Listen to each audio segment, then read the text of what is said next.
Lucy, what you doing, Lucy? What you doing, Lucy? Oh, Lucy. Lucy. Hello. Welcome, everybody, and welcome to my half-acre food forest. This is year 3 here in Indiana, Zone 5B. The sun's going down, so we're actually going to do some watering. We've been doing this about every 3 days because it hasn't rained. Every time I ask anybody, they actually just say, well, it's not scheduled to rain for another 10 days. And ask people again a couple days later, and same thing. So I'll turn this thing around. I'll show you kind of what I'm doing and some seeds that I'm actually spreading to try and combat some of this drought. Meowser, I don't want another cat. We'll feed you and give you water. Oh no. Oh no. That's too many. Why are you following me? What we have here is a thing of clover seeds, white and red clover, on top of our compost bin that never gets turned, but we kind of water it. That's a whole nother subject, but we have an area over here that I'm about to water, and this is supposed to be a pathway. You can kind of see that.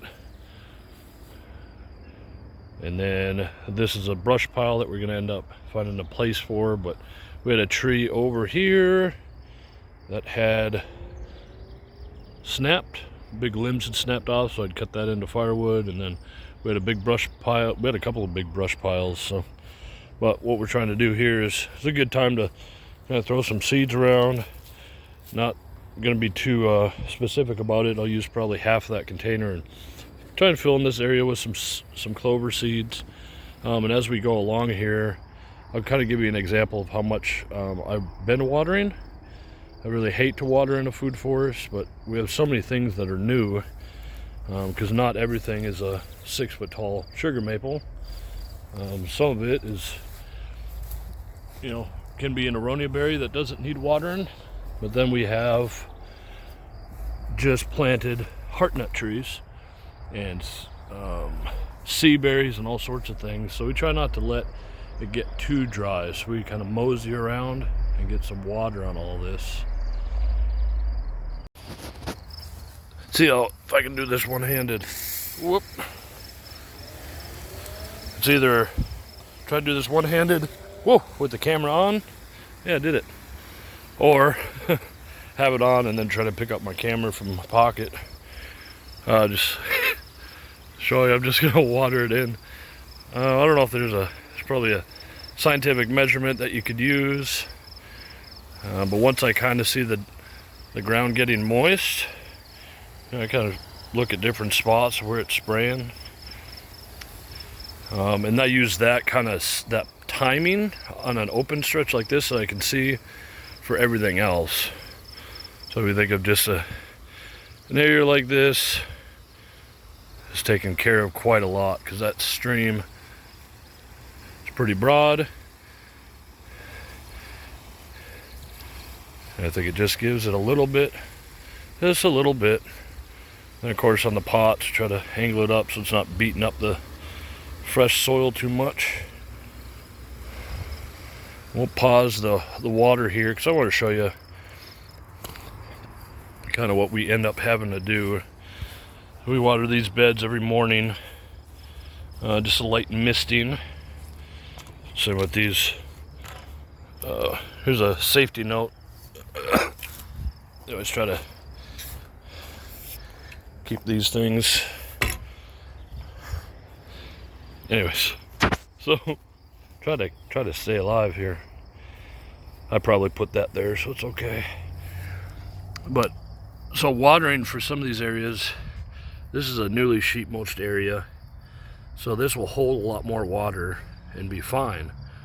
Now, in comparison to that, most of this is not sheet mulched, and it does have about 3 years of old grasses that have grown up and fallen down. So you can see that there is quite a bit, and we haven't watered this for 3 days, and you see it's dry. And the one thing that we're kind of we try to keep in mind is we don't want it to be moist all the time, because we want things like this sugar maple or this autumn olive to send its roots down as far as it possibly can. But for some of these things that are brand new, it's really, I don't want to stress them out too much. We'll flip around over to, I think, one of the pears or peaches that I planted. It's getting a little dark and a little harder to see. Here's an almond. There's an almond tree, and that seems to be doing well. They usually need a lot of water to fruit. This one's doing all right, but we just planted this, so I don't want this to be living in the driest conditions ever when we don't have sun for 12 days, 14 days, 16 days, something like that. Because then we also have service berries that were planted. This was planted this year, and we have another 8 more of these that are planted this year, another 8 that were planted last year. So things like that, we don't want to stress them out so much that they die when we have a water supply from our city. Perhaps not the most sustainable, whatever, but if I don't get these trees up, I'll never get the shade I need in order to be able to grow things without having to water it. Because as you can see, it's all direct sunlight. So I have to take that extra time and use the water that I have to keep it at least moist. And you can tell from my example, it's not like we're not making a swamp out here.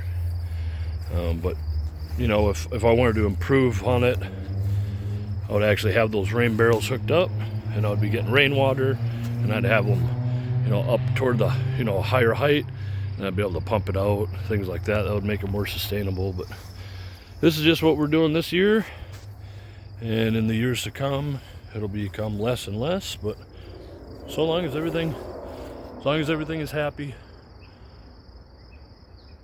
especially the chickens. I think I'll leave you here with the chickens so I can get this watering done before it gets too dark, and I step on any more rakes and knock myself in the head like a cartoon. These chickens here, as you can see all the black dots, they're all mulberries, and they're not. I'm a little excited when I throw a mulberry now, but the last 2 days, this tree has just been dumping mulberries. So I don't know, it might get really fat or get real sick of mulberries or whatever, but they're having a good time. We're up to five eggs a day, 5 and then 6. So thank you for watching, and I hope everyone's enjoying their summer, because it's a hot one here. So we try to do everything before noon and then in the evening. All right, so see you next time. Okay, bye bye.